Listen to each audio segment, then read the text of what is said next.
गुरुजी, शुक्राना गुरुजी, सारी संगत को जय गुरुजी। आज मैं आप सबको छोटे छोटे सत्संग सुनाऊंगी जिसमें आपको आपके क्वेश्चन के आंसर मिल जाएंगे। बहुत ही अच्छी इन्फॉर्मेशन दूंगी इस वीडियो में, इसलिए वीडियो को लाइक करके चैनल को सब्सक्राइब कर देना और कमेंट्स में जय गुरुजी लिखना मत भूलना। पहला सत्संग। एक महिला ऑस्ट्रेलिया से एक साल में 2 बार बड़े मंदिर आती थी।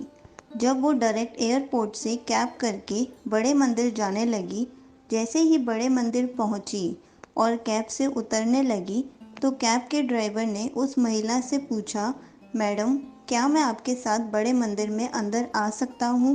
तो उस महिला ने उसे मना कर दिया और खुद मंदिर चली गई। मंदिर में जब उन महिला के प्रसाद की थाली की बारी आई तो प्रसाद खत्म हो गया। फिर वो महिला बिना प्रसाद खाए बाहर आकर कैब में बैठने लगी और ड्राइवर को कहा, तुम्हें रास्ते में कहीं खाना खाना हो तो कार रोककर खा लेना। तभी ड्राइवर ने कहा, मैडम मैंने मंदिर का प्रसाद खा लिया है। तो उस महिला ने कहा, मुझे मंदिर के अंदर भी भंडारा नसीब नहीं हुआ, तो तुम्हें कैसे मिल गया? तो ड्राइवर ने बताया कि कोई बाबा थाली में प्रसाद लेकर आए थे और मुझे प्रसाद दे गए। तभी उस महिला ने गुरुजी की फ़ोटो दिखाई और उन्होंने कहा, ये बाबा तो नहीं थे? ड्राइवर ने फ़ोटो देखकर कहा, हाँ जी मैडम, यही आए थे। वो महिला समझ गई और उन्हें अपनी गलती का एहसास हुआ। अमीर तो गुरुजी के पास आते हैं, लेकिन गुरुजी गरीबों के पास जाते हैं। दूसरा सत्संग। एक संगत जी की इच्छा हुई कि मैं गुरु जी के लिए स्वेटर बुनूं, तो वो दुकान से ऊन लेकर आई और स्वेटर बुनना शुरू कर दिया। वो जब एक कुंदा डालती तो गुरु जी का सिमरन करती। गुरु जी का नाम जपते हुए उन्होंने बहुत सारे कुंदे डाले। हर कुंदे के साथ गुरु जी के नाम को जोड़ा। उनकी बहू ने संगत जी से रिक्वेस्ट की कि मुझे भी एक कुंदा डालने दो, तो संगत जी ने मना कर दिया क्योंकि उनकी बहू अभी गुरु जी से उतना नहीं जुड़ी थी। उन्होंने मना कर दिया कि तुझे नहीं पता इसको कैसे कैसे बुनना है और बुनने से मना कर दिया। एक बार जब संगत जी घर पर नहीं थी तो उनकी बहू ने चुपके से 2-3 कुंदे डाल दिए और संगत जी को पता भी नहीं चला। जब संगत जी घर आई तो उन्होंने फिर से सिमरन करते हुए गुरु जी के लिए स्वेटर पूरा किया। जब संगत जी दर्शन के लिए गुरु जी के पास गई तो गुरु जी को स्वेटर भेंट की और कहा, गुरु जी एनू पा कर दिखाओ। गुरु जी ने कहा, ज़रूर पावांगा ए स्वेटर, तू बनाई है। स्वेटर विच नाम दी खुशबू आ रही है, पर ए 3 कुंदे किन्ने पाए हैं? गुरु जी से कुछ भी नहीं छुपता। घाट घाट की जानने वाले गुरु जी सिर्फ हमारी भावनाओं को देखते हैं। तीसरा सत्संग। एक सेठ को नींद नहीं आ रही थी। वो घर के ही चक्कर लगाने लग गए, पर चैन ही नहीं पड़ रहा था। आखिर थक कर नीचे आ गए और कार निकाली। शहर की सड़कों पर निकल गए। रास्ते में गुरु जी का मंदिर दिखा तो सोचा, थोड़ी देर अंदर जाकर गुरु जी के पास बैठ जाता हूँ। तो पता चला उस टाइम अंदर नहीं जा सकते। तब वो गुरु जी के मंदिर बाहर ही बैठ गए। फिर उन्होंने सोचा, प्रार्थना करता हूँ, शायद मुझे शांति मिल जाए।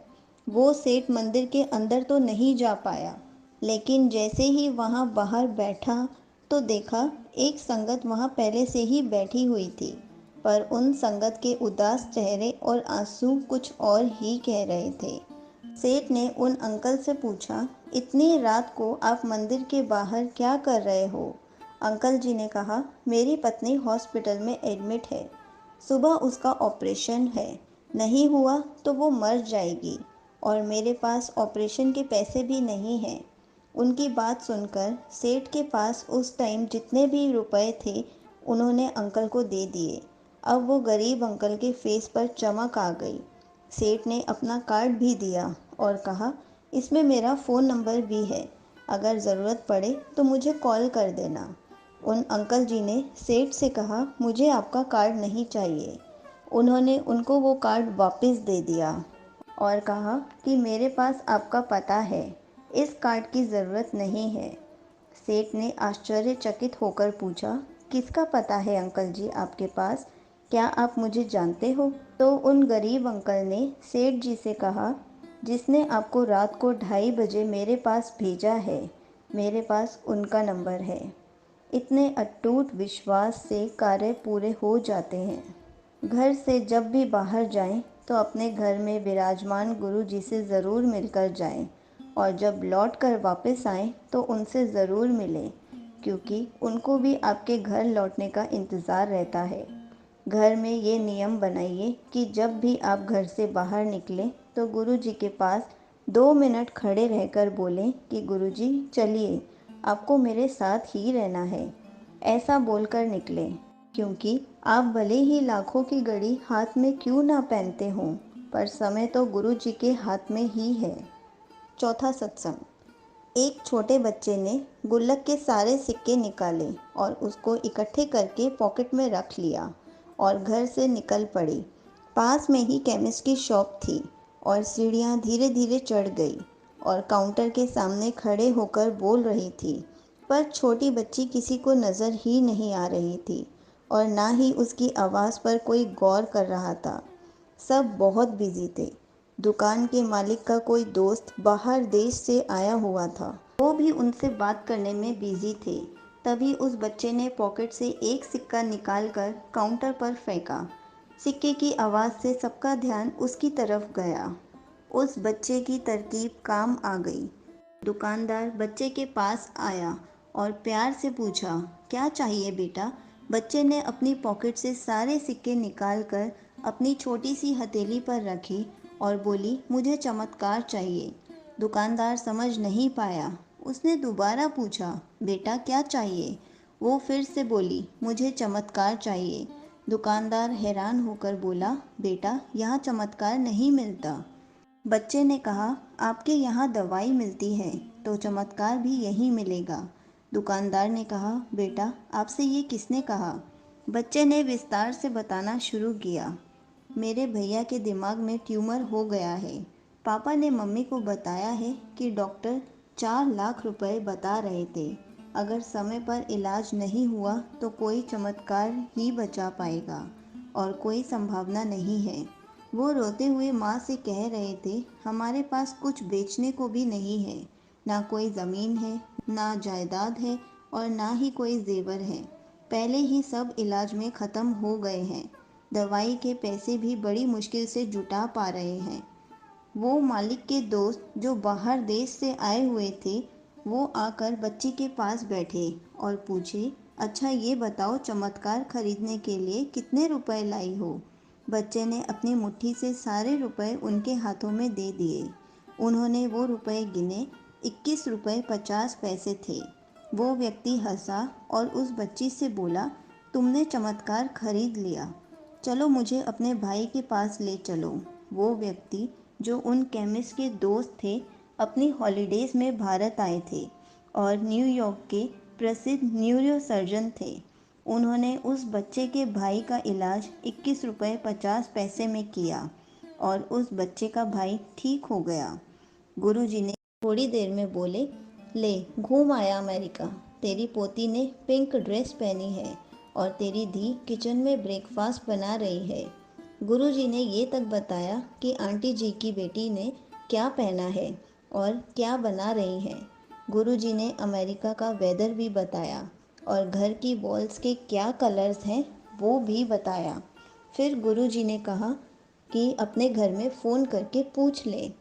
आंटी जी ने बाहर जाकर फ़ोन किया और वापस आकर गुरुजी के चरणों में बैठ गई, क्योंकि जो कुछ भी गुरुजी ने बताया था वही उनकी बेटी ने भी बिल्कुल सेम बताया। जय गुरुजी। गुरुजी सब जानते हैं। छठा सत्संग। जब गुरुजी फिजिकल फॉर्म में थे तो गुरुजी ने एक आंटी को कहा कि इतने गंदे और मैले कपड़े क्यों पहनती है, नहाकर साफ कपड़े पहना कर। उन आंटी जी ने कहा कि गुरुजी मेरे पास इतने पैसे नहीं हैं कि मैं कपड़े खरीद सकूं।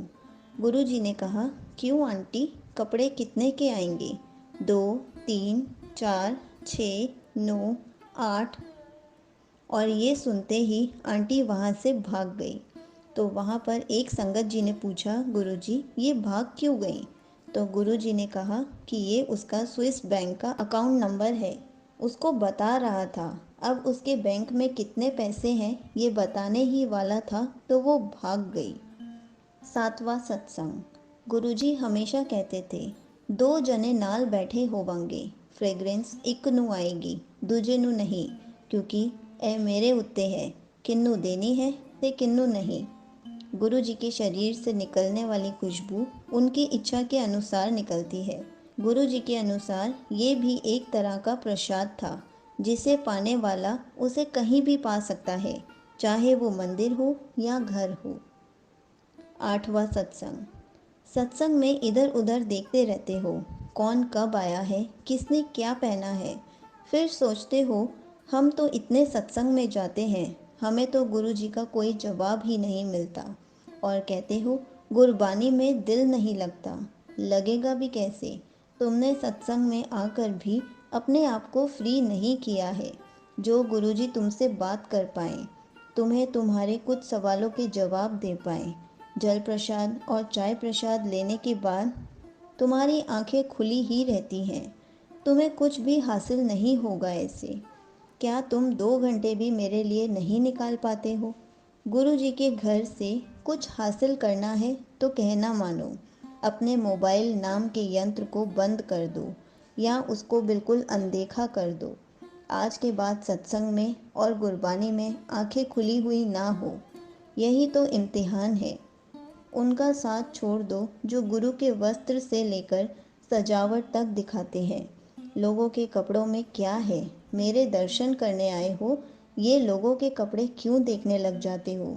जो तुम सत्संग में करने आए हो वो तो भूल ही जाते हो, ध्यान लगाना भूल जाते हो। आपको गुरुजी से रिलेटेड कुछ भी पूछना है तो आप कमेंट्स में पूछ सकते हैं, मैं उसका आंसर कमेंट में रिप्लाई करके या फिर वीडियो बनाकर ज़रूर दूंगी। जय गुरुजी। शुक्राना गुरु।